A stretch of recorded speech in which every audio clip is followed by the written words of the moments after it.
Buenas tardes, estudiantes. En esta cápsula nosotros vamos a continuar, en este caso, calculando el pH de ácidos y bases fuertes. Eh, el ejercicio que incluye esto en la guía que nosotros estamos realizando es el ejercicio número 4. Si se fijan acá, los ejercicios del A al E son ejercicios de ácidos y bases fuertes, mientras que los ejercicios del F al J son de bases y ácidos débiles. ¿Cómo nosotros los diferenciamos? Dos pistas fundamentales iniciales. Primero que nada, ojalá que conozcan los ácidos y las bases fuertes. Son un listado de muy pocos compuestos. Yo se los voy a mostrar inmediatamente.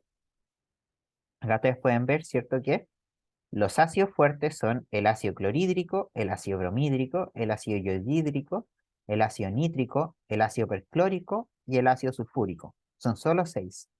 Mientras que las bases fuertes son los hidróxidos de los metales del grupo 1 y los hidróxidos de los metales del grupo 2. En este caso, hidróxido de litio, sodio, potasio, rubidio, cesio. Y los del grupo 2, magnesio, calcio, bario y estroncio. Otra pista que ustedes pueden encontrar en este tipo de ejercicios para saber quiénes son fuertes y débiles es que los débiles generalmente como dato o en alguna parte del enunciado se hace referencia a la constante de basicidad, los Kb, o a las constantes de acidez, los Ka. Mientras que, cierto, los ácidos y bases fuertes no tienen constante de acidez ni basicidad.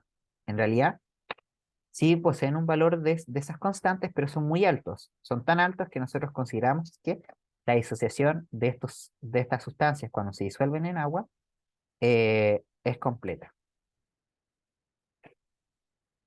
Entonces, volviendo hacia acá, acá siempre para hacer este tipo de ejercicios les recomiendo que escriban como paso uno la ecuación de disociación correspondiente al ácido y a la base fuerte. En este caso, para un ácido fuerte, la ecuación de disociación es muy sencilla. Toman acá el ácido fuerte, lo ponen a reaccionar con el agua para formar el ion hidronio y formar el ion negativo que va a corresponder, ¿cierto?, a la parte formada por los no metales que tienen el compuesto. ¿Ya? Todo esto es súper importante que coloquen los estados de agregación acuoso para el agua líquida y los productos, ambos como sustancias en medio acuoso. ¿Ya? Acá solo vamos a trabajar con disolución acuosa, así que siempre vamos a seguir esta norma. En cambio, para las bases fuertes, nosotros vamos a utilizar en este caso una ecuación de disociación. Acá tenemos genéricamente anotado el metal alcalino con N hidróxidos. En este caso es un hidróxido para los metales del grupo 1 y dos hidróxidos para los metales del grupo 2. Y esto se disocia, ¿cierto?, en la carga del B+, y N moles del ion hidroxilo. También los estados de agregación, súper importantes. Otra cosa que debo destacar, chicos, es que para los ácidos y bases fuertes la flecha se coloca solamente hacia la derecha, indicando la disociación completa de la sustancia. Como la disociación es completa, nosotros vamos a ver que la concentración de iones hidronio, en el caso de un ácido fuerte, va a ser simplemente igual a la concentración del ácido. Y es por eso cierto que nosotros podemos calcular el pH, si es que queremos hacer un cálculo rápido, como menos logaritmo de la concentración del ácido. Así de rápido. Mientras que si nosotros queremos calcular el pOH, para el caso de una base, simplemente tenemos que tomar n veces la concentración de la base. ¿Por qué? Donde n es el número de hidróxidos. Entonces acuérdense que el pOH se define en base a la concentración de hidróxidos. ¿Y cuántos hidróxidos hay? N veces respecto a la base que nosotros tenemos. Vámonos ya directamente al ejercicio. Vamos a bajarle la resolución a esto. Ahí, vamos a bajar. Entonces, los tres primeros, si se fijan, son bases fuertes. Son el hidróxido de calcio, el hidróxido de potasio y el hidróxido de litio. En el primer caso, ¿cierto? Les recomiendo escribir la ecuación correspondiente, que ya está escrita acá, y colocar la condición inicial y la condición final. En este caso, ¿cierto? Tenemos una condición de 0,010 molar inicial y 0 de los productos. Dado que esta es una base fuerte, el producto se disocia completamente. Es decir, al final de la reacción queda cero reactante, cero KOH, y, y toda esa concentración que se encontraba en los reactantes pasa a formar parte de los productos 0010 y 0010. ¿Ya? No es que se divida entre los dos. ¿Por qué? Porque recuerden que esta ecuación tiene un 1 acá, y a partir de 1 de hidróxido de calcio se forma 1 de potasio y 1 de OH. Es decir, se duplica en realidad, más que dividirse entre los dos. ¿Ya? De todas formas, para yo calcular el pOH simplemente necesito la concentración de hidróxido. ¿Cuánto es la concentración de hidróxido en el paso final? 0,01. Entonces, acá calculo el pOH, 0,01, y eso me va a dar un pOH de 2. El pH lo calculo por consiguiente como 14 menos 2. Es decir, me va a dar 12. Compruebo rápidamente. 0,01 y si es 2. ¿Ya? Así que estamos ok. Acá, cierto, la disociación era muy sencilla porque solo teníamos un ion hidróxido. Chequemos acá el hidróxido de calcio. Acá partimos con una concentración 0,010 y 0 y 0 Pero ahora la estequiometría es 1 a 2.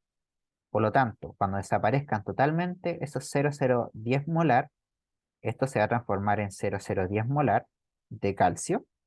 ¿Por qué? Porque la proporción entre S es 1, es a 1, pero el hidróxido de sodio duplica la cantidad. Es decir, para el hidróxido de sodio nosotros deberíamos anotar acá 0,020. ¿Ya? Es por eso cierto que nosotros ahí en la fórmula anterior anotábamos n veces, en este caso 2, por la concentración de la base. Entonces acá ponemos, en este caso sería 0,020 la concentración de iones hidroxilos. Lo ponemos en la calculadora y eso nos va a dar 1,7. Por lo tanto, el pH acá tiene que ser 14 menos 1,7. Y eso nos va a dar 12,3. Finalmente acá en el hidróxido de litio es igual a, en este caso, que el hidróxido de potasio. Colocamos la concentración que tenemos, 0,01, 0 de eso, 0 de eso. Y acá, ¿cierto? Vamos a colocar. En el final no nos queda nada de hidróxido de litio y todo pasa a formar parte de los iones en los que se disocia la base. Entonces, la concentración de hidróxido en este caso corresponde a estos 0,001 molar, 0,01 molar, y eso nos va a dar un pOH de 4, y el pH va a ser de 14 menos 4, es decir, un pH de 10. ¿Se fijan? Todo esto es súper coherente con la cápsula anterior, en el que nosotros veíamos que para una solución básica, es decir, que hay una base dentro de ella, el pH tiene que ser mayor que 7 y la concentración de hidróxido tiene que ser mayor que 10 elevado a menos 7. ¿Ya? Ahora vámonos acá con el D y el E que corresponden a un ácido fuerte, ¿cierto? El ácido perclórico, uno de los que estaban en la lista de ácidos fuertes, y acá, ¿cierto? El ácido yodhídrico. Súper importante que acá en las ecuaciones del ácido anotemos el agua, ¿cierto? Porque lo más correcto es que la especie que nosotros vayamos a utilizar es la especie hidróneo. Escribir siempre para que quede la especie hidróneo. Si nosotros no escribiéramos en el agua en la ecuación, como podrían ver en algunos libros de texto, quedaría la especie H+, ¿ya? Que también es muy utilizada en los libros de química, pero para el curso recomendamos esta forma, ¿ya? Recuerden acá, ¿cierto? El traspaso de hidrógeno. Este es el hidrógeno ácido y se traspasa a la molécula de agua, ¿ya? Y ahí, ¿cierto? Recuerden que cuando se pierde un hidrógeno, el resto de la especie nos queda con carga negativa y la especie que recibe el hidrógeno nos queda con carga positiva. Si fijan acá, tenemos un error, acá el hidrógeno se va. Entonces solo nos queda el ion clorato, ¿ya? Entonces, la condición inicial es 0,020. El agua no tiene sentido hablar de su concentración porque es el solvente. Así que no le colocamos nada. Cero de eso y cero de eso. Al final, todo esto se disocia para formar 0,020 del ion clorato y 0,020 del ion hidrógeno. Entonces el pH lo calculamos a partir del ion hidrógeno. Esto nos va a quedar 0,020, ¿ya? Y eso de hecho, si se fijan, es casi el mismo cálculo que hicimos para una base anterior. Es decir, eso nos va a dar 1,7. Y acá el pH tiene que ser 14 menos 1,7. Y eso nos va a dar, ¿cierto? 12,3. Pero los valores acá están intercambiados. Acá el pH es 1,7 y el pH es 12,3. Para el ácido yodhídrico hacemos lo mismo. Entonces acá tenemos 0,001. El agua lo ponemos 0 de eso y 0 de eso. Y acá tenemos todo esto se disocia para formar 0,001 de esto y 0,001 de esto. El pH lo obtenemos como manera directa. Acá eso nos va a dar un pH de 4 y un pOH de 14 menos 4, es decir, 10. Muy similar, ¿cierto?, al ejercicio anterior. Y así se realiza un ejercicio de cálculo pH de ácidos y bases fuertes.